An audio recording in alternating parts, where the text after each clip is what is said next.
الحمدللہ وحدہ لا شریک لہ والصلاة والسلام علی من لا نبی بعدہ وعلی آلہ واصحابہ الذین اوفوا عہدہ اما بعد فاعوذ باللہ من الشیطان الرجیم بسم اللہ الرحمن الرحیم هل اتاک حدیث ضیف ابراہیم المکرمین اللہم صلی علی محمد وعلی آل محمد کما صلیت علی ابراہیم وعلی آل ابراہیم انک حمید مجید اللہم بارک علی محمد وعلی آل محمد کما بارکت علی ابراہیم وعلی آل ابراہیم انک حمید مجید۔ اللہ تعالیٰ کا احسان ہے، اللہ تعالیٰ نے ہمیں انسان بنایا، مسلمان بنایا، حضور اکرم صلی اللہ علیہ وسلم کا امتی بنایا، اور اللہ تعالیٰ نے علم دین سیکھنے کا موقع عطا فرمایا۔ مجالس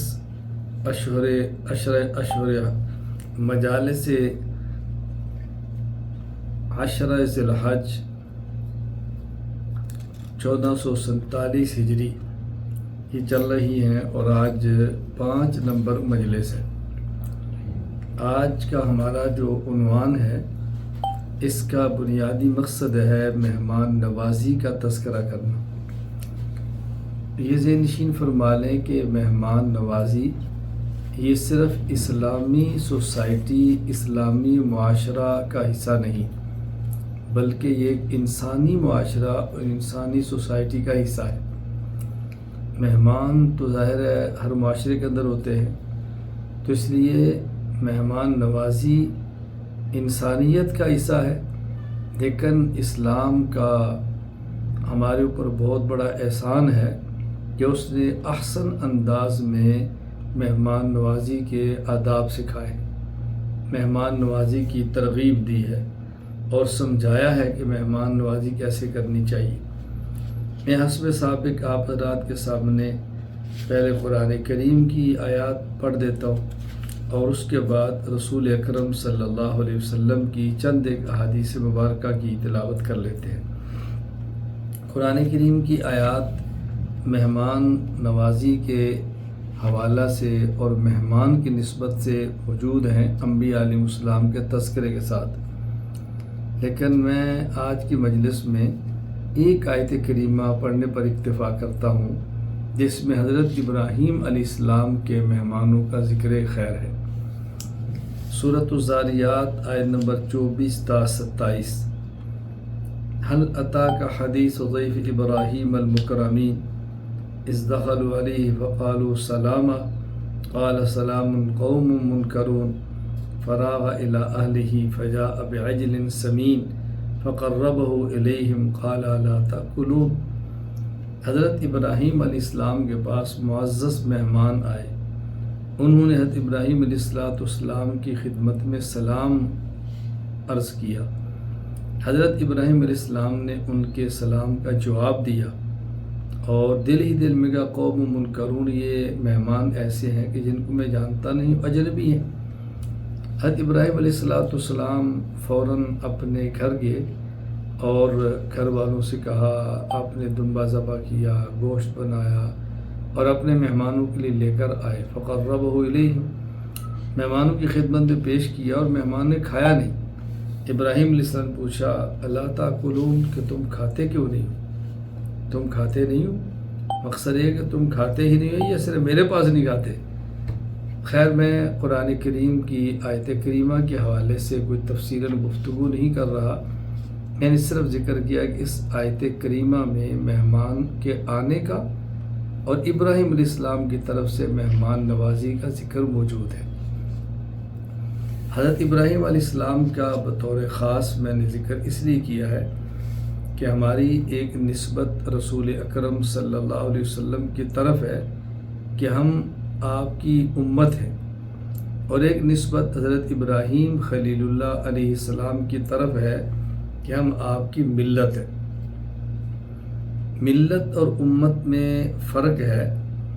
ملت اصول کے اشتراک سے بنتی ہے، اور امت اصول اور فروع کے اشتراک سے بنتی ہے، یعنی کچھ اصول اور بنیادی چیزیں ہوتی ہیں اور کچھ اصول اور بنیادی چیزوں کے علاوہ فروع یعنی مسائل اور ذیلی چیزیں ہوتی ہیں۔ تو صرف اصول جن کے ایک وہ انہیں کہتے ہیں یہ ملت ہے، اور جب اصول اور بعد ان کے مسائل اور فروع اور جزیات بھی ایک جیسی ہوں تو پھر انہیں کہتے ہیں کہ یہ امت ہے۔ حضرت ابراہیم علیہ السلام کے ساتھ اصولوں میں ہمارا اشتراک ہے۔ میں جب حضرت ابراہیم علیہ السلام کا تذکرہ کروں گا تو اس میں انشاءاللہ ذکر کروں گا کہ کون کون سے اصول ہیں کہ جس کی بنیاد پر ہمارے ابراہیم علیہ السلام سے اشتراک ہے اور ہم کہتے ہیں کہ ہم آپ کی ملت ہیں۔ چند ایک احادیث میں آپ کی خدمت میں پیش کر دیتا ہوں۔ صحیح بخاری حدیث نمبر 6136، حضرت ابو ہریرہ رضی اللہ تعالیٰ عنہ فرماتے ہیں رسول اللہ صلی اللہ علیہ وسلم نے ارشاد فرمایا، من کان یؤمن باللہ والیوم الآخر فلا یؤذی جارہ، جو شخص اللہ پر ایمان رکھتا ہے، قیامت کے دن پر ایمان رکھتا ہے، تو وہ اپنے مہمان اپنے ہمسائے کو کبھی تکلیف نہ دے۔ ومن کان یؤمن باللہ والیوم الآخر فلیکرم ضیفہ، جو اللہ اور قیامت کے دن پر ایمان رکھتا ہے وہ اپنے مہمان کو عزت دے۔ ومن کان یؤمن باللہ والیوم الآخر فلیقل خیرا او لیصمت، جو اللہ اور قیامت کے دن پر ایمان رکھتا ہے اس کو چاہیے کہ جب بھی بات کرے تو خیر اور بھلائی کی کرے، اور یہ نہیں کر سکتا تو پھر خاموش رہے۔ صحیح بخاری حدیث نمبر 2461، عقبہ بن عامر رضی اللہ تعالیٰ عنہ فرماتے ہیں رسول اللہ صلی اللہ علیہ وسلم نے ارشاد فرمایا، حضرت عقبہ بن عامر رضی اللہ تعالیٰ عنہ نے رسول اکرم صلی اللہ علیہ وسلم سے عرض کیا، انک تبعثنا فننزل بقوم لا یقرون، اللہ کے نبی بس اوقات آپ ہمیں دعوت کے لیے ایسے لوگوں کے پاس بھیجتے ہیں جو ہماری مہمان نوازی نہیں کرتے۔ فما تری فیہ، آپ ان کے بارے میں کیا فرماتے ہیں کہ ہمیں کیا طرز عمل اختیار کرنا چاہیے؟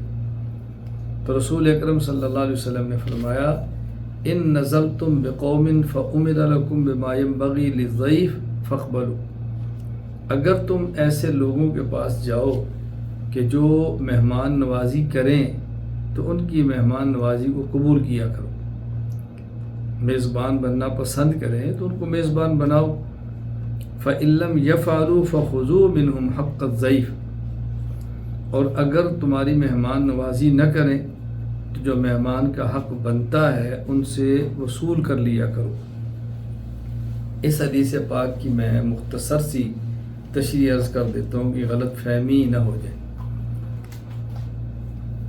جن کے ہاں ہم مہمان بنتے ہیں بسا اوقات وہ شہر میں ہوتے ہیں جہاں دکانیں، ہوٹل، کھانے کے انتظامات موجود ہیں، اور بسا اوقات ہم جن کے مہمان بنتے ہیں وہ کوئی دیہات، قریہ، چھوٹی سی ایسی آبادی ہوتی ہے کہ جہاں گھروں کے علاوہ باہر دکانیں اور کھانے کے لیے ہوٹل وغیرہ نہیں ہوتے۔ تو اگر تو ہم ایسی جگہ مہمان بنیں کہ جہاں اگر میزبان مہمان نوازی نہ بھی کرے تو ہمارے پاس ایسی جگہ موجود ہو جہاں ہم کھانا وغیرہ کھا سکتے ہیں تو ٹھیک ہے، اور اگر کبھی ایسی جگہ مہمان بنے کہ جہاں کوئی باہر جگہ نہ ہو اکرام کھانے پینے کی ضرورت پوری کرنے کی، تو یہ حدیث پاک ایسی جگہ کے بارے میں ہے۔ پھر وہ جگہ بھی ایسی ہو کہ جہاں پر مہمان نوازی کا رواج ہو، لوگ مہمان کو عزت دیتے ہوں، مہمان کی خدمت کرتے ہوں، تو اس کے بارے میں آپ نے پھر ارشاد فرمایا کہ وہ مہمان نوازی کرے تو قبول کرو، اور اگر وہ مہمان نوازی نہیں کرتے تو پھر تو مہمان کا حق ہے ان سے وصول کرو۔ مہمان کے حق کے وصول کرنے کا معنی یہ نہیں ہے کہ ان کے مطبخ میں داخل ہو کر چیزیں اٹھا لو، کچن سے لے لو، جبراً چیزیں لے لو، ان سے لڑو اور جھگڑو اور تذلیل کرو، نہیں۔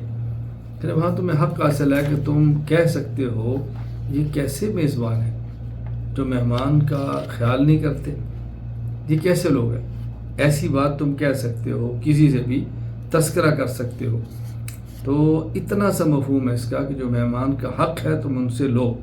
مہمان کی حق کا معنی تم تذکرہ کر سکتے ہو، بات کر سکتے ہو، ان سے کر سکتے ہو، لیکن وہ سنجیدہ لوگوں مہمان نوازی کو سمجھتے ہو کہ ہم تمہارے مہمان ہیں، تمہیں خیال کرنا چاہیے. ہم کسی کے ہاں مہمان بن کے جاتے ہیں. خود میرے ساتھ ایسے واقعات آئے ہیں کہ ہم کسی کے مہمان بن کے گئے ہیں اور مہمان کا ہمارے ساتھ رویہ میزبان کا اچھا نہیں ہوتا تو وہاں ہم بات کرتے ہیں، یار آپ کیا کر رہے ہو، یہ بندہ کیسا ہے. ایک واقعہ شاید آپ کے لیے ناقابل یقین ہو، یہ کافی سال پرانا ہے کہ ایک نوجوان تھے، ان سے ہمارا ایک تحریکی تعلق تھا اور انہوں نے اپنے گھر خود کھانے کے لیے بلایا یا ہم گئے، مجھے اب صحیح طرح یاد نہیں ہے. تو ان کی شادی کو کچھ دن ہوئے تھے. عشاء کی نماز کے بعد ہم ان کے یہاں پہنچے، ہم سے انہوں نے سلام کیا اور وہ اندر چلے گئے. اب کافی وقت گزر کے ہم بیٹھے ہیں تو ان کے والد صاحب سے ہم نے کہا کہ آپ کا بیٹا کدھر ہے؟ کہا جی وہ اندر اپنی بیگم کے پاس چلا گیا. تو ہم نے کہا وہ آئیں گے نہیں؟ کہتا وہ نہیں آئیں گے. تو میں نے کہا بھی ہم اس کے مہمان ہیں. اس نے کہا بس آپ نے بیٹھنا ہے تو بیٹھے رہے، وہ نہیں آئے گا. اب بتائیں ہمیں ایسے میزبان بھی ملے ہیں تو اس وقت ہم کیا کریں؟ تو پھر ہم نے ان کے والد سے کہا کہ ہم مہمان ہیں، چلو کھانا تو آپ کھلائیں، خدمت تو آپ کریں، وہ نہیں ملتا نہ ملے. تو یہ معنی ہے کہ اگر کوئی بندہ مہمان نوازی نہیں کرتا تو مہمان کا حق ان سے لے لے. یہ معنی نہیں ہے کہ اس کا معنی سمجھو حدیث ذہن میں ہو اور کسی کے جائیں وہ چائے نہ پلائے تو اب کچن میں گھس کے اندر چائے پکانی شروع کر دیں کہ حدیث کے اندر آتا ہے. اللہ میں بات سمجھنے کی توفیق عطا فرمائے. صحیح بخاری حدیث نمبر 3798. حضرت ابو ہریرہ رضی اللہ تعالیٰ عنہ فرماتے ہیں ایک شخص رسول اکرم صلی اللہ علیہ وسلم کی خدمت میں حاضر ہوا اور یعنی مہمان بن کر آیا. رسول اکرم صلی اللہ علیہ وسلم نے اپنی ازواج مطہرات گھر والیوں کے پاس پیغام بھیجا، ایک گھر میں، دوسرے میں، تیسرے میں، تو وہاں سے کچھ بھی نہیں ملا. فباس الی نساء فلم یجد عندهم شیئا. اللہ اکبر، کیسا عجیب وقت ہوگا کہ رسول اکرم صلی اللہ علیہ وسلم کے گھر میں آپ کے پاس مہمان آیا اور آپ کے گھروں میں سے کسی بھی گھر میں مہمان کو کھلانے کے لیے کچھ بھی نہیں. رسول اکرم صلی اللہ علیہ وسلم نے فرمایا الا رجل یضیف هذا الليلة یرحمہ اللہ. کون ہے جو میرے اس مہمان کو آج کی رات اپنا مہمان بنا لے، اللہ اس پر رحم فرمائے. ایک انصاری شخص کھڑے ہوئے تھے، کہا یا رسول اللہ میں اس کے لیے تیار ہوں. فانطلق به الى رحلی. وہ اپنے گھر ان کو لے کر گئے اور اپنی اہلیہ سے کہا اکرمی ضیف رسول اللہ صلی اللہ علیہ وسلم. رسول اکرم صلی اللہ علیہ وسلم کا مہمان ہے، ان کا خیال کرنا ہے. ولا تدخری عنہ شیئا. جو کچھ گھر میں ہے پیش کر دو، کوئی چیز چھپا کر مت رکھو. ان کے گھر میں اتنا کھانا نہیں تھا کہ یہ دونوں بھی کھائیں اور مہمان بھی کھائیں. تو ان لوگوں نے مہمان کے اکرام کے لیے دیا ٹھیک کرنے کے بہانے بجھا دیا اور یہ صحابی بیٹھے رہے اور مہمان کھاتا رہا اور یہ ساتھ منہ چلاتے رہے. مہمان سمجھ رہا ہے کہ وہ بھی کھانا کھا رہے ہیں. جو انہوں نے مہمان کا اکرام کیا. اور فلما اصبح، جب صبح ہوئی رسول اکرم صلی اللہ علیہ وسلم نے فرمایا بذریعہ وہی آپ کو اطلاع کر دی گئی، فرمایا قد عجب اللہ من صنیعکما بضیفکما اللیلہ. جو تم نے رات میرے مہمان کے ساتھ اکرام کا معاملہ کیا ہے، اس معاملے کو دیکھ کر اللہ تعالیٰ تمہارے اس عمل پر بہت خوش ہوئے. اللہ تعالیٰ بہت خوش ہوئے. ایک تو صحابی کی مہمان نوازی دیکھیں اور رسول اکرم صلی اللہ علیہ وسلم کا مبارک گزران دیکھیں، آپ کا مبارک ماحول دیکھیں. آپ یقین فرمائیں جب اس قسم کے واقعات سامنے آتے ہیں اور رسول اکرم صلی اللہ علیہ وسلم کی مبارک زندگی سامنے آتی ہے تو بس ایسے کلیجہ منہ کو آ جاتا ہے کہ وہ پیغمبر صلی اللہ علیہ وسلم جن کے لیے اللہ تعالیٰ احد پہاڑ کو سونا بنانا چاہتے ہیں اگر وہ چاہیں تو، لیکن ان کی یہ مالی حالت وہ بھی اختیاری، ایسا نہیں کہ مجبور ہیں، اختیاری ہے. اور آپ کی خواہش ہوتی ہے کہ ایک دن میرے گھر میں کھانا پکے اور ایک دن نہ پکے. ملے میں اللہ کا شکر ادا کروں، نہ ملے میں صبر کروں۔ تو بتائیں، ہم ذرا اپنے دسترخوان کو دیکھیں، اپنے گھر کو دیکھیں، اپنے ماحول کو دیکھیں، اللہ کی نعمتوں کو دیکھیں، اور پھر ہم جو خدا کی عبادت کرتے ہیں، ان نعمتوں کا شکر ادا کرتے ہیں، ان نعمتوں کا حق ادا کرتے ہیں، اس کو بھی دیکھیں۔ اللہ تعالیٰ اربوں رحمت نازل فرمائے رسول اکرم صلی اللہ علیہ وسلم کی قبر مبارک پہ کہ آپ نے کتنی مشقتیں برداشت فرمائی ہیں اس امت کے لیے، کتنی تکالیف اٹھائی ہیں ہمارے لیے، اور کتنا آپ مشکل وقت گزار کے دنیا سے چلے گئے ہیں۔ ہمیں بھی اس بات کا احساس ہونا چاہیے کہ ہم نے زندگی کیسے گزارنی ہے۔ میں آپ کی خدمت میں چند ایک آداب پیش کر دیتا ہوں مہمان کے حوالے سے کہ ہمیں مہمان کے ساتھ کیا سلوک کرنا چاہیے۔ سب سے پہلے یہ دیکھنا چاہیے کہ مہمان کے آنے کا مقصد کیا ہے، آنے والا مہمان کیوں آیا ہے۔ اس مہمان کے مقصد پر اور اس کے آنے کی وجہ پر توجہ دینا بہت ضروری ہے۔ مہمان آیا ہے، گزر رہا تھا، 1 گھنٹہ رک رہا ہے، تھکا ہوا ہے، آرام چاہتا ہے، ہم نے بٹھا کر باتیں شروع کر دی۔ وہ بیچارہ جو 1 گھنٹہ آرام کے لیے آیا تھا، ہم نے پورا گھنٹہ باتیں کر کے اس کے آرام کو خراب کر دیا، تو ہم نے کیا مہمان نوازی کی ہے۔ ایک مہمان آ رہا تھا، وہ تھوڑی دیر کی رکا، اس کو چائے کی حاجت تھی، وہ تازہ ہونا چاہتا تھا، وضو کر کے نماز پڑھنا چاہتا تھا، اس کی خواہش ہے میں تھوڑا سا وضو وغیرہ کر کے خود کو تازہ دم کر لوں، چائے کا کپ پی لوں اور آگے سفر شروع کروں۔ اور ہم نے کہا نہیں، آپ کھانا کھا کر جائیں۔ ہم نے اس کے تھوڑے وقت میں 3 گھنٹے لگا دیے، اور اس بیچارے کے وقت ہم نے کتنا اڑا دیا، ہم نے اس کے سفر کو کتنا خراب کیا۔ آنے والے مہمان کے مقصد کو سمجھے۔ ایک مہمان ہمارے پاس آیا، اس کی مالی ضرورت تھی، اور ہم نے اس کو 2 گھنٹے بٹھایا، کھانا کھلایا، اور جو اس کی ضرورت تھی وہ پوری نہیں کی، تو وہ سوچے گا کہ جتنا مجھے پیسہ میرے کھانے پہ لگا دیے، اتنا مجھے ویسے دے دیتے، میری ضرورت پوری ہو جاتی۔ تو سب سے پہلے دیکھیں کہ آنے والے مہمان کا مقصد کیا ہے، سب سے پہلے اس کو دیکھیں، اس کے بعد اس کے مقصد کو، اس کی ضرورت کو پورا کرنے کی کوشش کریں۔ اگر مہمان کھانے کے لیے رکا ہے، کھانے کا اہتمام کریں۔ مہمان تھوڑا وقت آرام کے لیے رکا ہے، آرام کا خیال کریں۔ اگر مہمان کسی اپنی ضرورت کے لیے آیا ہے تو کوشش کریں اس کی ضرورت کو پورا کریں۔ پہلے مہمان کے آنے کا مقصد دیکھنا چاہیے۔ اس موقع پر میں ایک بات کہنا چاہتا ہوں کہ ربیع الاول آتا ہے تو بہت سارے لوگ جھنڈیاں لگائیں گے، بازار سجائیں گے، کھانے پکائیں گے، اور پتہ نہیں کیا کچھ کریں گے، لیکن داڑھی منڈے ہیں تو داڑھی نہیں رکھیں گے، بے پردہ ہیں تو عورتیں پردہ نہیں کریں گی، بے نماز ہیں تو نماز شروع نہیں کریں گے، اگر اپنے اوپر کسی کا حق ہے تو اس کو ادا نہیں کریں گے، لیکن جھنڈیاں لگائیں گے اور دھمال ڈالیں گے، خوشیوں کا اظہار کریں گے۔ کیوں؟ کہتے ہیں یہ رسول اکرم صلی اللہ علیہ وسلم کی آمد اور آمد ہے۔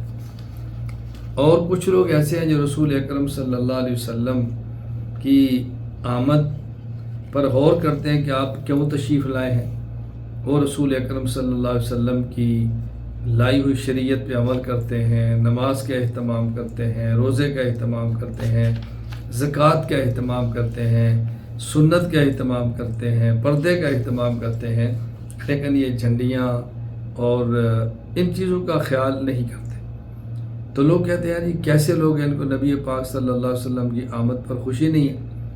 تو ان کو سمجھایا جاتا ہے کہ دیکھیں، جب کوئی مہمان آتا ہے تو ایک مہمان کے آنے پر خوشی ہوتی ہے بڑے کو، اور ایک خوشی ہوتی ہے چھوٹے کو۔ بڑا یہ دیکھتا ہے کہ مہمان میرے پاس آیا ہے تو کیوں آیا ہے، ان کی ضرورت ہے، میری سعادت ہے کہ ان نے ضرورت کے لیے میرا انتخاب کیا ہے، تو میں ان کی ضرورت پوری کروں، اور ان کی ضرورت کو پورا کر کے بہت خوشی محسوس کرتا ہے۔ اور بچے دیکھتے ہیں کہ مہمان آیا ہے تو مہمان کے آنے پر ہمارے گھر میں آج کیا پکے گا، بچے اس پکوان کو دیکھ کر خوش ہوتے ہیں، مہمان آیا ہے تو چاول بنے ہیں، مہمان آیا تو پکوڑے بنے ہیں، مہمان آیا جلیبی آئی ہے، مہمان آیا تو یہ ہوا تو وہ ہوا۔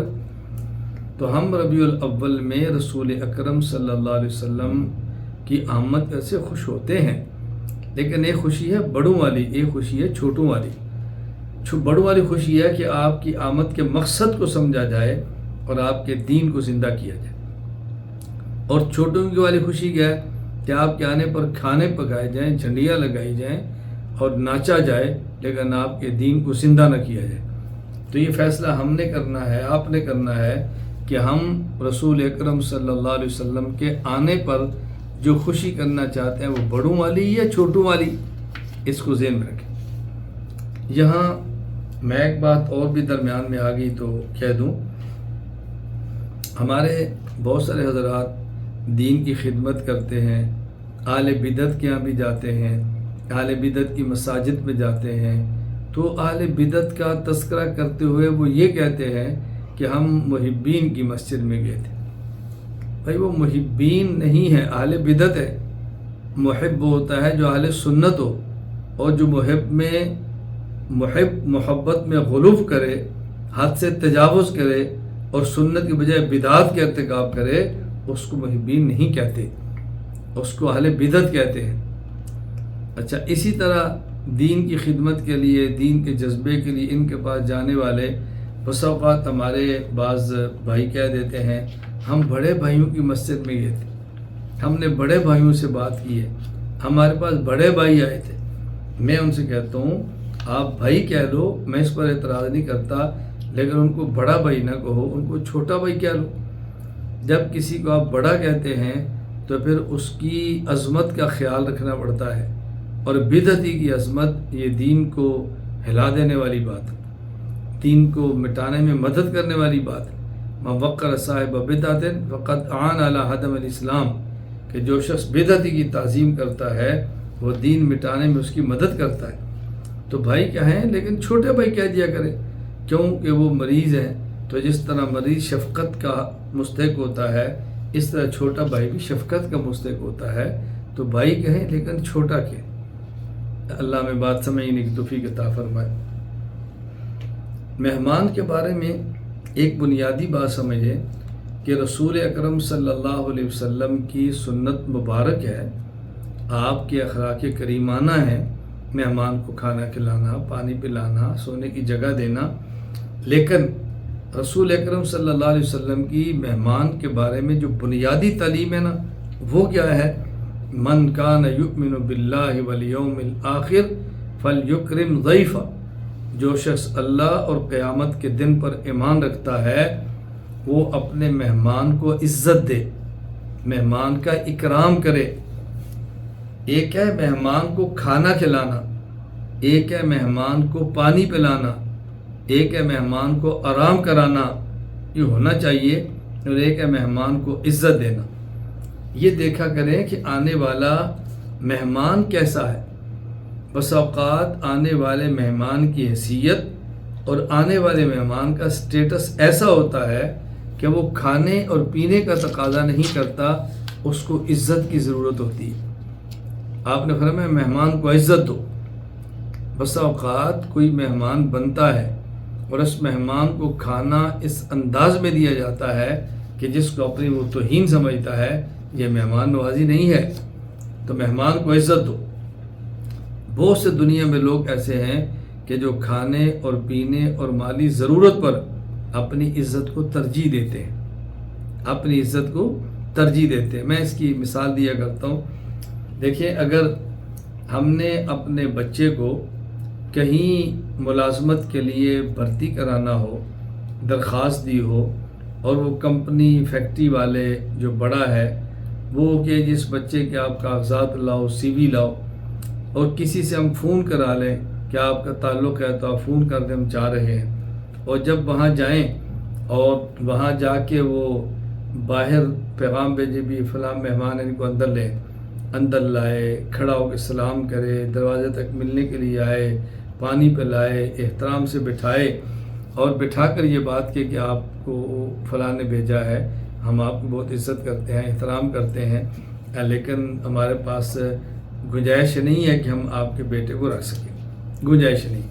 پھر بندہ واپس جاتا ہے تو کہتے ہیں یار بیٹا ملازمت کے لیے نہیں رکھا گیا، مجھے اس کی تکلیف تو ہے، لیکن خوشی اس بات کی ہے کہ یار آپ کے فون کا احترام کیا، ملے بڑی عزت تھے، ہمارا احترام بڑا کیا ہے، دل بہت خوش ہوا ہے، دل بہت خوش ہوا ہے۔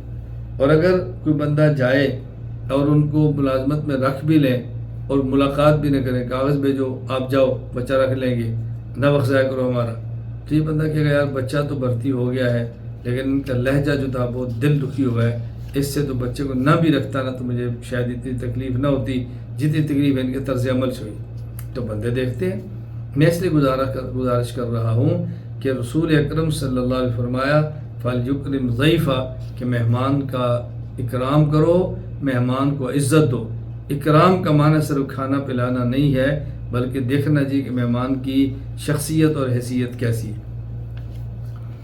خیر، مہمان آئے تو مہمان نوازی کا ایک حق یہ ہے کہ مہمان کے آنے سے پہلے اگر مہمان کی اطلاع ہو تو مکان کو صاف کیا جائے، واش روم کو صاف کیا جائے، بیت الخلاء کو صاف کیا جائے، تولیہ رکھا جائے، صابن رکھا جائے، شیمپو ہے وہ رکھا جائے، گرمی اور سردی کی جو ضرورتیں ہیں اس کو مہمان کے آنے سے پہلے پورا کیا جائے۔ اور جب مہمان آئے تو گھر اور مکان صاف ستھرا ہو اور مہمان کے آنے پر دروازہ کھلا ہو۔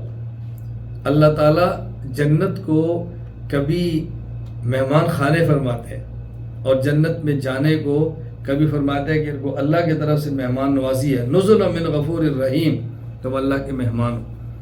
اور اللہ تعالیٰ نے جنت اور جہنم کا تذکرہ کیسے کیا؟ فرمایا وسیق الذین اتقوا ربهم الی الجنۃ زمرا حتی اذا جاؤوها وفتحت ابوابها، کہ جب متقین جنت میں جائیں گے تو ان کے جانے سے پہلے دروازے کھلے ہوں گے۔ اور جہنم کے بارے میں فرمایا سیق الذین اتقوا ربهم الی الجنۃ زمرا حتی اذا جاؤوها فتحت ابوابها، یہ جہنم ان کے لیے جیل خانہ کی طرح ہے، اور جیل خانے کا دروازہ قیدی کے آنے سے پہلے بند ہوتا ہے، قیدی کے آنے پر کھلتا ہے، اس کو اندر بھیج کے پھر بند کر دیتے ہیں۔ تو مہمان خانے کا دروازہ مہمان آئے تو ایسے کھلا ہو، مہمان کو آنے میں آسانی ہو، یہ نہیں کہ مہمان آئے پتہ بھی آ رہا ہے، اطلاع دے کر آ رہا ہے، پھر بھی دروازہ بند ہے، وہ بیل دے رہا ہے، دروازے پہ دستک دے رہا ہے، اب وہ فون کر رہا ہے، ہم کہہ رہے ہیں میں آ رہا ہوں آپ تھوڑا سا انتظار کریں، کوئی بتا کر آیا ہے، وہ اچانک تو نہیں آیا۔ ذرا اس کا ہمیں خیال کرنا چاہیے مہمان کی آمد سے پہلے۔ بسا اوقات اتنی تکلیف ہوتی ہے کہ اطلاع دے کر جاتے ہیں، علم میں ہوتا ہے، لیکن جانے کے بعد تھوڑی دیر ٹھہریں، اب حمام صاف ہو رہا ہے، اب کمرہ صاف ہو رہا ہے، بسا اوقات باہر کمرہ صاف کر کے پھر اس میں جو اسپرے والے چھڑکتے ہیں تو وہ کمرے میں کم لگتا ہے اور ہمیں اس کو بھگتنا پڑتا ہے، کہتا ہے یار یہ کام پہلے کر لینا چاہیے، بعد میں کیوں کرتے ہو؟ تو مہمان کے آنے سے ان چیزوں کا پہلے خیال کرنا چاہیے۔ پھر یہ دیکھیں کہ جو مہمان آنے والا ہے وہ تھوڑے وقت کے لیے آیا، زیادہ وقت کے لیے۔ اگر تو مہمان آیا نا کم وقت کے لیے تو کم وقت کے اعتبار سے اس کی ضیافت مہمان نوازی کرو، لیکن اگر مہمان آیا تھوڑے زیادہ وقت کے لیے، اس نے رات رکنا ہے یا 2 دن رکنا ہے، تو پھر مہمان کی ضرورت کی چیزیں اس کے بغیر کے مہیا کرنی چاہیے۔ ضرورت مہمان کا حمام ہے اس کو دکھایا جائے، مہمان کے لیے مصلی ہے اس کو بتا دیا جائے، وہاں قرآن کریم ہے کہاں رکھا ان کو بتا دیا جائے، تسبیح ہے بتا دی جائے، یہ جو بنیادی ضرورتیں ہیں مہمان کی یہ بتا دینی چاہیے کہ یہ مصلی ہے، یہ تسبیح ہے، قرآن کریم ہے، اس طرح حمام ہے، یہ مصلی ہے، یہ قبلہ اس طرف ہے، یہ سب چیزیں مہمان کو بتانی چاہیے۔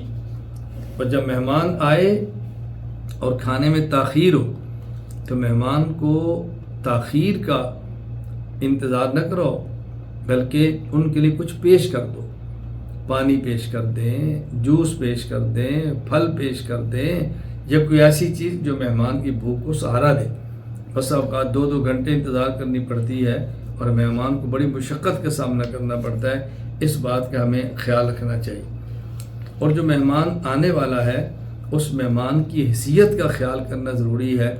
اگر مہمان عام درجے کا ہے جو صرف کھانے پہ خوش ہوتا ہے تو ہم کھانا رکھ لیا جائے، اور اگر مہمان کو بڑی شخصیت ہے جن کے اپنے گھر کا دسترخوان بہت بڑا ہوتا ہے ان سطح کا ہم نہ کر سکیں تو پھر بھی مہمان کی حیثیت کے مطابق کچھ خیال کرنا چاہیے۔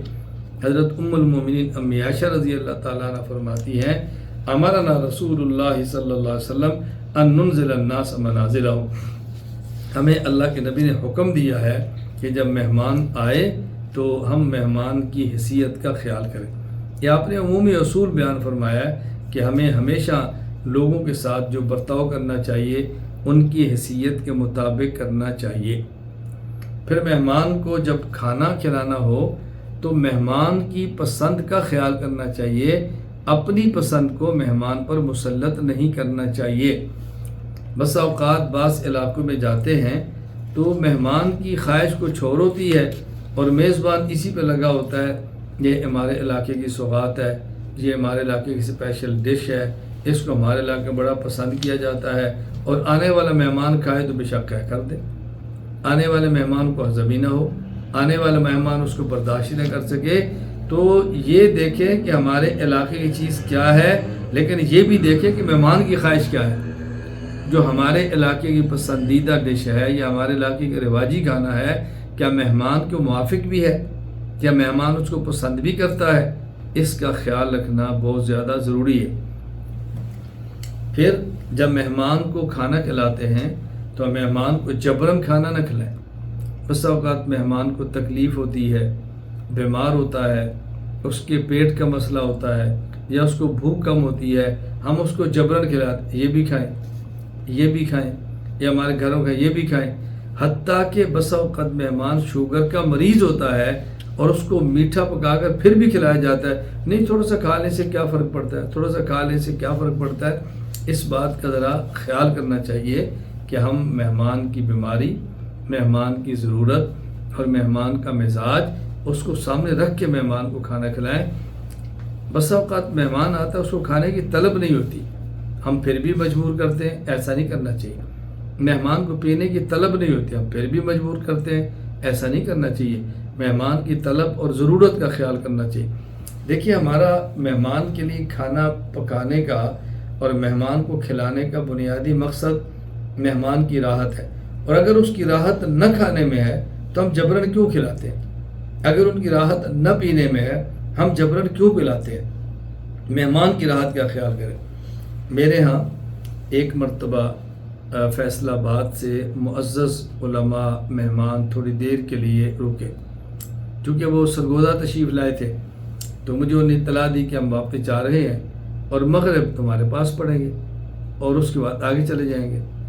میری غلطی کہ میں نے ان سے پوچھا نہیں، میں نے مناسب نہ سمجھا کہ ان سے پوچھوں کہ کھانا کھائیں گے یا نہیں، بس میں نے سمجھا کھانے کا وقت ہے، میں نے افراد کے حساب سے جو میری استطاعت تھی الحمدللہ بہترین قسم کا میں نے کھانا تیار کر دیا۔ مغرب کی انہوں نے نماز پڑھی، نماز سے فارغ ہوئے تو میں نے ان حضرات سے کہا کھانا تیار ہے، تو ان حضرات نے کہا نہیں ہم نے تو کھانا نہیں کھانا۔ آپ یقین فرمائیں نہ مجھے تکلیف ہوئی نہ میں نے محسوس کیا، تو میں نے فوراً کہا بھی دسترخوان اٹھا دیں، کیا پسند کریں گے؟ کہا بس ہمیں صرف ایک کپ سبز قہوہ گرین ٹی ہمیں پلا دیں، بس یہ کافی ہے۔ میں نے فوراً منگوایا ان کو پلا دیا، انہوں نے کہا ہم کھانا کھا کر آئے۔ تو میں صرف یہ گزارش کر رہا ہوں، یہ دیکھنا چاہیے کہ مہمان کی ضرورت کیا ہے، مہمان کو طلب بھی ہے کہ نہیں۔ ایک بہت بڑے عالم تھے، اب تو دنیا سے رخصت ہو گئے ہیں، وہ میرے ہاں تشریف لائے تو انہوں نے فون کیا میں آپ کے یہاں آؤں گا، تو میں نے کہا جی آپ کھانے میں کیا پسند فرمائیں گے؟ انہوں نے کہا نہ میں نے کھانا ہے نہ پینا ہے، میں نے تھوڑی دیر آپ کو ملنے اور آگے چلے جانا۔ میں نے کہا ٹھیک ہے۔ ہاں جو ہمارے اساتذہ کرام تھے انہیں بہت تاکید تھی کہ بہت بڑی شخصیت ہے، آپ پھر بھی کچھ نہ کچھ کریں۔ میں نے کہا میں سفر کرتا ہوں، مسافر کے مزاج کو جانتا ہوں، بیانات پہ جاتا ہوں، میرے ساتھ ایسے ہوتا ہے، تو اگر وہ نہ کھانا اور نہ پینا پسند فرمائیں تو ہمیں ان کے اوپر بوجھ نہیں ڈالنا چاہیے، بس ٹھیک ہے چھوڑ دیں مجھے۔ خیر ان کا پھر مجھے چونکہ یہ فون آیا تھا غالباً شام کو، تو انہوں نے کہا پھر بتاؤں گا، تو رات جلسہ تھا، آرام کیا، پھر دوسرے دن نکلنا تھا، مجھے فون کیا کہ ہم آپ کے پاس زور کے بعد اتنے بجے آ جائیں گے تو چائے پئیں گے۔ مجھے بےحد خوشی ہوئی، تو میں نے کہا دیکھیں ان کو جو طلب تھی انہوں نے خود فرما دیا نا، تو خیر میں نے ان کے لیے چائے ہی کا اہتمام کیا۔ جب وہ تشریف لے جانے لگے تو میں نے ان کو کچھ نقدی پیسے ہدیہ میں دی، تو مجھے انہوں نے مزاح میں فرمایا کہ دیکھو پیسے دو گے ہم پھر دوبارہ نہیں آئیں گے۔ میں نے مذاق میں کہا جی آج بھی آپ خود آئیں، میں نے تو نہیں بلایا، آپ کا دل کرے گا تو آئندہ آ جائیں، نہ دل کرے تو نہ آئیں، پیسے میں آپ دوں گا، چونکہ آپ سفروں پہ رہتے ہیں، بیانات کرتے ہیں، گاڑی میں پیٹرول ڈیزل پڑتا ہے، میری ضرورتیں میں جانتا ہوں، میں ان مسائل سے گزرتا ہوں۔ وہ بہت خوش ہوئے، کیوں؟ میں سمجھتا ہوں کہ ہمارے وہ علماء جو اکثر سفروں میں رہتے ہیں بیانات کے لیے، تحریکوں کے لیے، دینی تقاضوں کے لیے، تو ان کو بسا اوقات سفر خرچ کی ضرورت زیادہ ہوتی ہے اور کھانا اور پینے کی ضرورت کم ہوتی ہے، وہ کہیں نہ کہیں لوگ کرتے ہیں، تو ہمیں اس چیز کا خیال کرنا چاہیے ہمارے مہمان کی ضرورت کیا ہے۔ پھر جب ہم مہمان کو رخصت کریں تو کوشش کریں حسب استطاعت اور حسب وسعت ان کو ہدیہ دیں۔ یہ دیکھیں کہ ہم اس مہمان کی خدمت کیا کر سکتے ہیں، ہم اس مہمان کو ہدیے میں کیا دے سکتے ہیں، جو دے سکیں مہمان کو ہدیہ میں کچھ نہ کچھ دیں۔ اور مہمان کے حوالے سے جب رخصت کریں تو کم از کم اس کو دروازے تک چھوڑنے کے لیے جائیں، کم از کم دروازے تک چھوڑنے کے لیے جائیں، یہ آداب کا تقاضا ہے۔ بتائیں رسول اکرم صلی اللہ علیہ وسلم سے بڑا کون ہے؟ سنن ترمذی حدیث نمبر 3442، حضرت عبداللہ بن عمر رضی اللہ تعالیٰ عنہ فرماتے ہیں کان رسول اللہ صلی اللہ علیہ وسلم اذا ودع رجلا اخذ بیدہ فلا يدعها حتى يكون الرجل هو يدع يد النبي صلی اللہ علیہ وسلم ويقول استودع اللہ دینک وامانتک وآخر عملک۔ جب آپ کسی مہمان کو رخصت فرماتے آپ اس کا ہاتھ پکڑ لیتے، اور جب مہمان چھوڑتا تو آپ چھوڑتے۔ کیا مطلب؟ جلد بازی نہیں فرماتے تھے، جلد بازی نہیں فرماتے تھے۔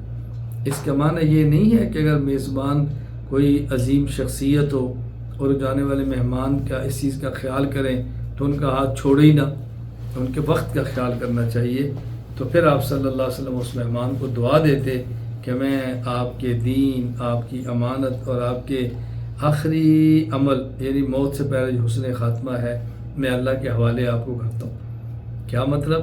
میں آپ کو اللہ کے حوالے کرتا ہوں، اللہ آپ کے دین کی حفاظت کرے، اللہ تعالیٰ آپ کے اعمال کی حفاظت کرے، اور اللہ تعالیٰ آپ کو امانت جیسی نعمتوں سے نوازے۔ یہ آپ دعائیں دے کر رخصت فرمایا کرتے تھے۔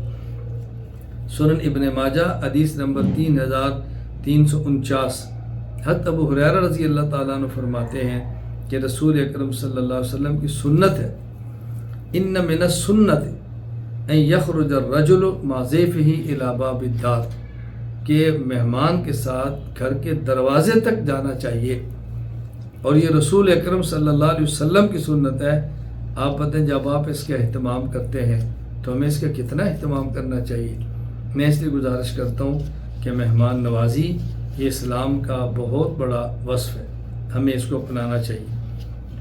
میں اس حوالے سے بطور خاص ان حضرات سے کہتا ہوں جو دین کی خدمت کرنا چاہتے ہیں، دین کا کام کرنا چاہتے ہیں، اور چاہتے ہیں کہ لوگ ان کی بات کو قبول کریں، لوگ ان کی دعوت کو قبول کریں، لوگ ان کے قریب آئیں، تو ان کو مہمان نواز ہونا چاہیے، ان کے دسترخوان کا وسیع ہونا چاہیے، ان کے دسترخوان کا عمدہ اور اچھا ہونا چاہیے، ان کے دسترخوان کا عمدہ اور اچھا ہونا چاہیے۔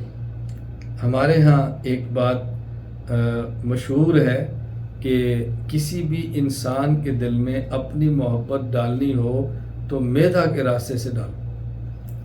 کسی آدمی کے دل میں محبت ڈالنی ہو تو میدے کے راستے سے اس کے دل میں ڈالو۔ کسی کو اپنی بات سمجھانی ہو تو اس کے میدے کے راستے سے اس کو سمجھاؤ، یعنی پہلے اس کے میدے کا خیال کرو، وہ آپ کی بات جلدی قبول کرے گا اور آپ کی بات جلدی سمجھے گا۔ میں اپنے طلبہ کرام کو بڑی تاکید کے ساتھ گزارش کیا کرتا ہوں کہ جب آپ نے دینی ادارہ اور مدرسہ بنانا ہو تو آپ یہ دیکھیں کہ آپ کہاں بنا رہے ہیں۔ اگر مدرسہ آپ نے روڈ پر، سڑک پر، راستے پر بنایا ہے تو پھر آپ مہمان نوازی کا مزاج بنائیں۔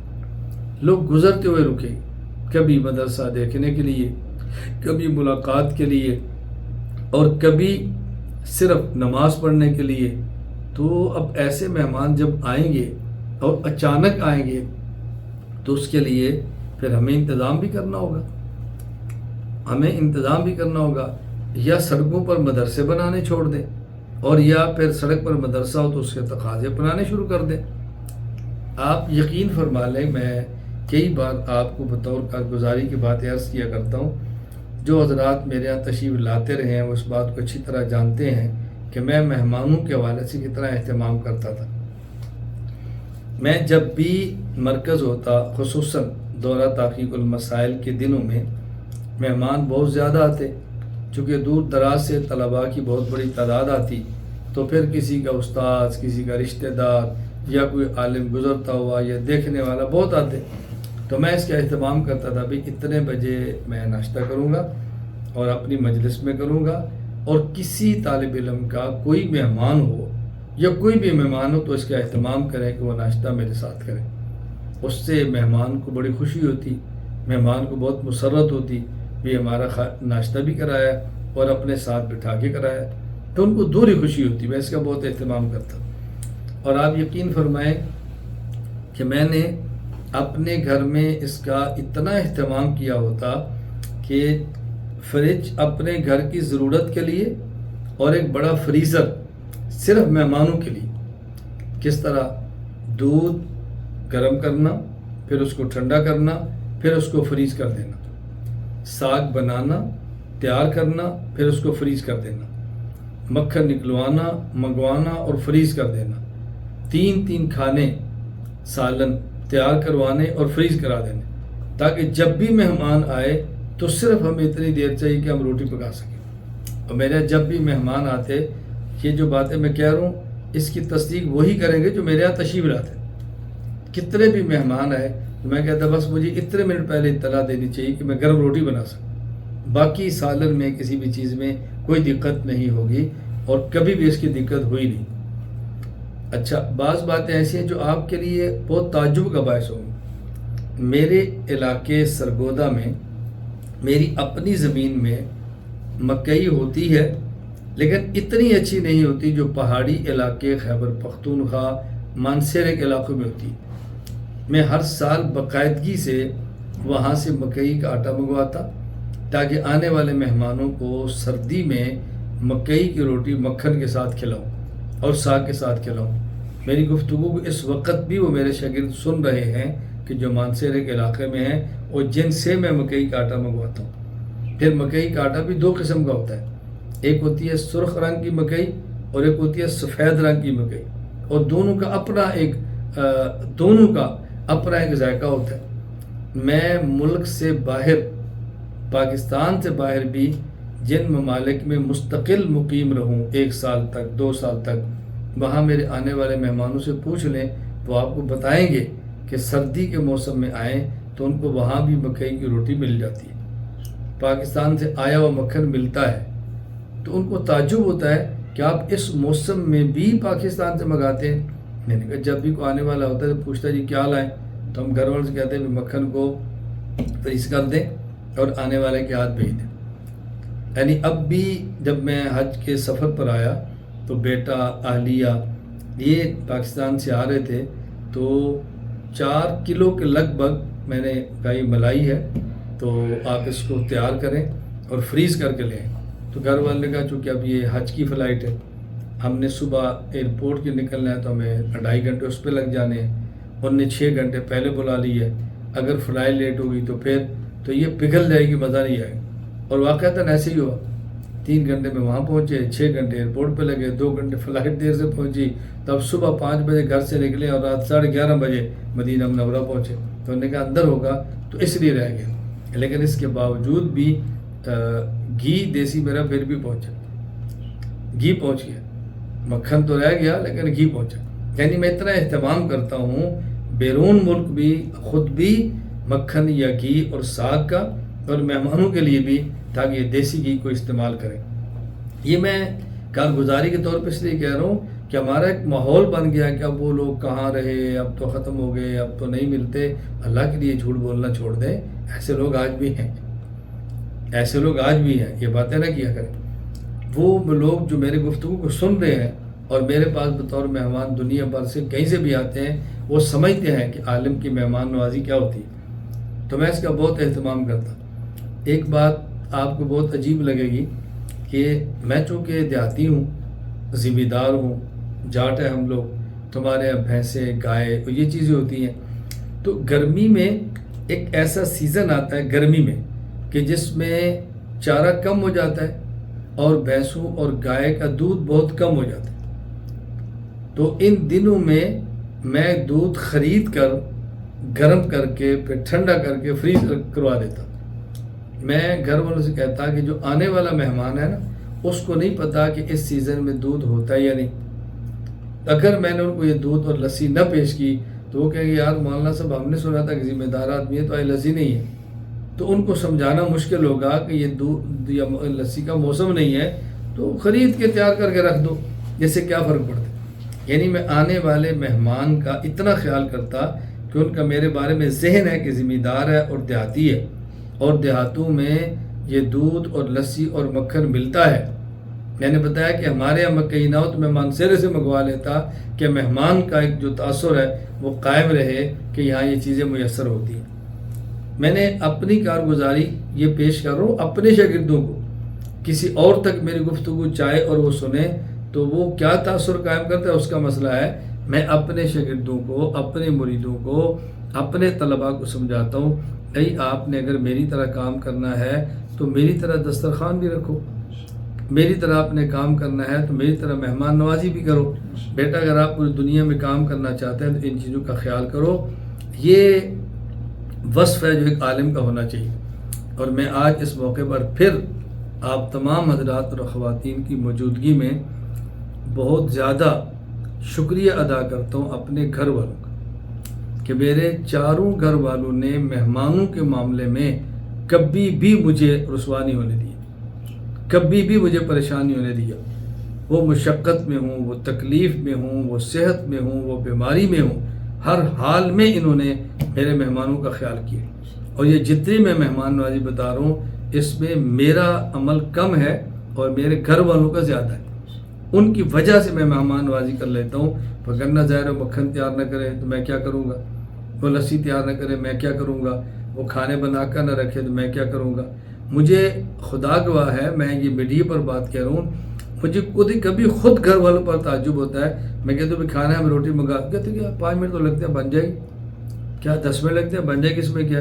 یعنی یوں آٹا گوندنا تیار کرنا اور اکثر آٹا گوند کے گھر میں تیار رکھنا کہ اس کے مہمان آئیں گے تو یہ گھر کی روٹی پسند کرتا ہے تو مہمان بھی گھر کی روٹی کھائیں، یہ بتائیں کتنی بڑی بات۔ اور یہ میں بات اس لیے سنا رہا ہوں کہ میری بیٹیاں، میری بہنیں، طالبات، مریدات، خواتین جو میری گفتگو سماعت فرما رہی ہیں وہ اپنے آپ کو اسی طرح تیار رکھیں، اپنے شوہر کا ساتھ دیں، اپنے بھائی کا ساتھ دیں، اپنے بیٹے کا ساتھ دیں، اپنے والد کا ساتھ دیں۔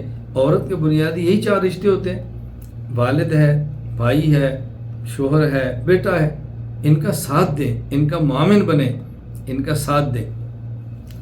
رسول اکرم صلی اللہ علیہ وسلم کے جہاں اور بہت سارے اوصاف ہیں وہاں نبی کریم صلی اللہ علیہ وسلم کا ایک نمایاں وصف مہمان نوازی ہے۔ توجہ رکھیں، نمایاں وصف۔ جب رسول اکرم صلی اللہ علیہ وسلم پر وحی کا نزول ہوا اور ابتدائی دور تھا، پوری امت کا بوجھ آپ پہ ڈالا گیا تو رسول اکرم صلی اللہ علیہ وسلم نے بہت خوف محسوس کیا۔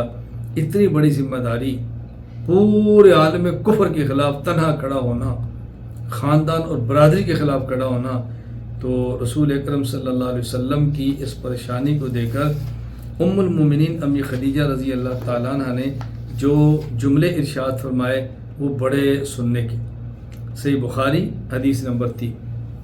ام المومنین امی عائشہ رضی اللہ تعالیٰ عنہا نے اپنے شوہر رسول اللہ صلی اللہ علیہ وسلم کو تسلی دیتے ہوئے جو جملے فرمائے وہ سنیں، اور ہر خاتون سوچے کہ جب اگر میرا شوہر دین کا کام کرے اور وہ مشکل میں ہو تو مجھے اس کے ساتھ کیسے کھڑا ہونا چاہیے۔ حضرت خدیجہ نے کہا یا رسول اللہ واللہ ما یخزیک اللہ ابدا، حضور اللہ آپ کی مدد فرمائے گا، اللہ آپ کو بیار مددگار نہیں چھوڑے گا۔ کیوں؟ کہتی ہے انک لتصل الرحمہ، آپ تو خون کے رشتوں کا خیال کرتے ہیں، صلہ رحمی کرتے ہیں۔ وَتَحْمِلُ الْكَلَّ، کمزور لوگوں کے بوجھ کو اٹھا لیتے ہیں۔ وَتَكْسِبُ الْمَعْدُومَ، اور جو محتاج ہے آپ کما کر ان پہ خرچ کرتے ہیں۔ وَتَقْرِي الضَّيْفَ، آپ مہمان نوازی کرتے ہیں۔ وَتُعِينُ عَلَى نَوَائِبِ الْحَقِّ، اور مصیبت زدہ لوگوں کا آپ ساتھ دیتے ہیں، آپ ان کے ساتھ تعاون کرتے ہیں، مصیبت زدہ کی مدد کرتے ہیں۔ کیوں اللہ آپ کا ساتھ نہیں دے گا؟ کیوں اللہ آپ کو بغیر مددگار چھوڑے گا؟ تو یہ حضرت ام المومنین خدیجہ رضی اللہ تعالیٰ عنہ نے آپ کے 5 اوصاف ذکر کیے ہیں۔ انک لتصل الرحم، آپ صلہ رحمی فرماتے ہیں۔ وتحمل الکلہ، کمزوروں کا بوجھ اٹھاتے ہیں۔ وتکسب المعدوم، محتاجوں کو کما کر کھلاتے ہیں۔ وتقری الضیف، مہمان نوازی فرماتے ہیں۔ وتعین علی نوائب الحق، اور مصیبت زدہ لوگوں کی مدد فرماتے ہیں۔ ہم امت ہیں حضرت رسول اللہ صلی اللہ علیہ وسلم کی، اور ہم ملت ابراہیم خلیل اللہ کی، جن کی ملتیں وہ بھی مہمان نوازی میں بے مثال تھے، اور جن کی امت ہے وہ بھی مہمان نوازی میں بے مثال تھے۔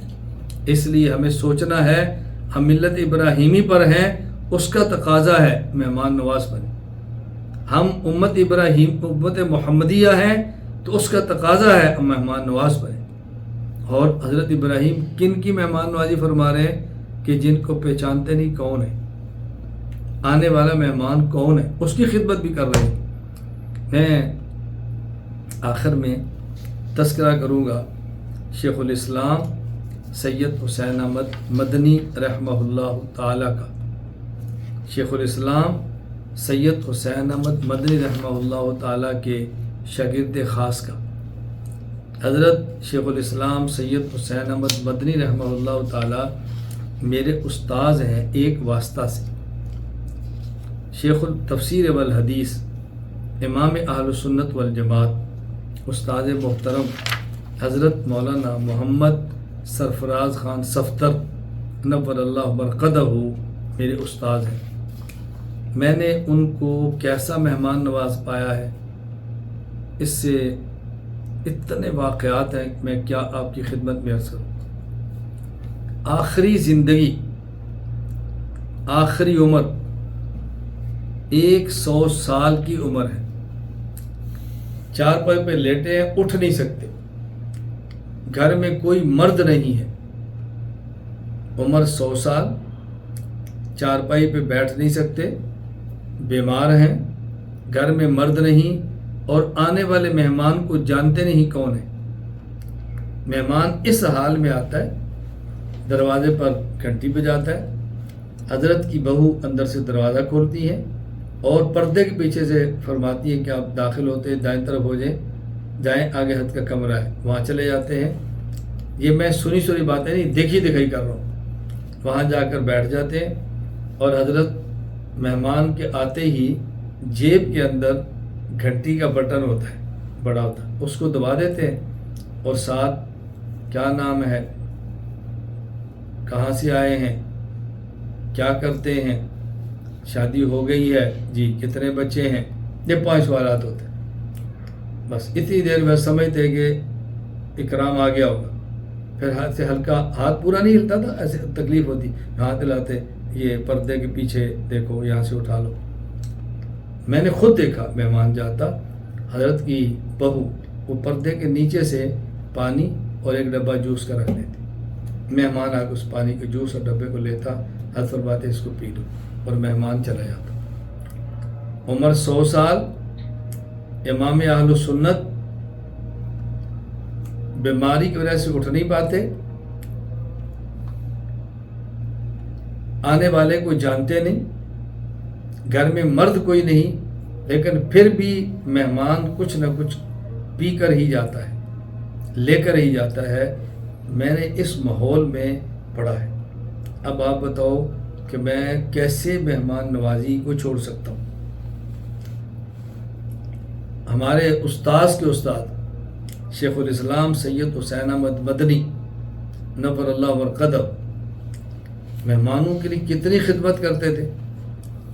واقعات تو بہت ہیں، مولانا عبد الماجد دریابادی رحمہ اللہ حضرت کو ملنے کے لیے آتے، حضرت ریلوے اسٹیشن تک جاتے، ان کا سامان اٹھاتے اور ان کے منع کرنے کے باوجود حضرت مہربانی حضرت پھر بھی اٹھاتے۔ مولانا عبد الماجد دریابادی رحمہ اللہ کا اصلاحی تعلق حکیم الامت حضرت تھانوی سے تھا، اور یہ اصلاحی تعلق حضرت مدنی نے خود فرمایا کہ آپ ان سے تعلق قائم کرو۔ ان نے اپنے شیخ کو لکھا کہ حضرت میں حضرت مدنی کیا جاتا ہوں، حضرت میرا سامان اٹھا لیتے ہیں، مجھے بہت شرمندگی ہوتی ہے، میں منع بھی کرتا ہوں پھر بھی اٹھاتے ہیں، تو آپ حضرت کو خط لکھ دیں تاکہ حضرت ایسا نہ کیا کریں۔ حضرت تھانوی رحمہ اللہ نے مولانا دریابادی رحمہ اللہ کو لکھا کہ مولانا حسین احمد کو میں نہیں روک سکتا، کیونکہ مہمان نوازی ان کی طبیعت ہے، اور طبیعت کے خلاف کام کرنے پر بندے کو تکلیف ہوتی ہے۔ آپ اندازہ فرمائیں۔ میں اس لیے آپ تمام طلباء طالبات سے گزارش کرتا ہوں کہ مہمان نوازی کو اپنی طبیعت بنا لیں، مہمان نوازی کو عادت بنا لیں۔ جو چیزیں عادت اور طبیعت کا حصہ بن جاتی ہیں، اس کے خلاف کرنے پر بندے کو تکلیف ہوتی ہے، اور اس کے مطابق کرنے پر بندے کی طبیعت کو راحت ہوتی ہے۔ اللہ تعالیٰ مجھے اور آپ سب کو مہمان نوازی کی دولت اور نعمت عطا فرما دے۔ اللہ مجھ سے اور آپ سے اور ہماری نسلوں سے عافیت کے ساتھ دین کی مقبول خدمت لے لے۔ میں نے ہر مجلس کے شروع میں عرض کیا ہے، آخر میں بھی عرض کرتا ہوں، اس گفتگو کرنے اور سننے کا مقصد عمل کرنا ہے۔ اللہ مجھے بھی عمل کی توفیق دے، اللہ آپ تمام کو عمل کی توفیق عطا فرمائے۔ ہم مل کر دین کے خادم بنے، دین کے نوکر بنے، اور دین لوگوں تک پہنچانے کا ایک اچھا ذریعہ بنے۔ وآخر دعوانا الحمدللہ رب العالمین۔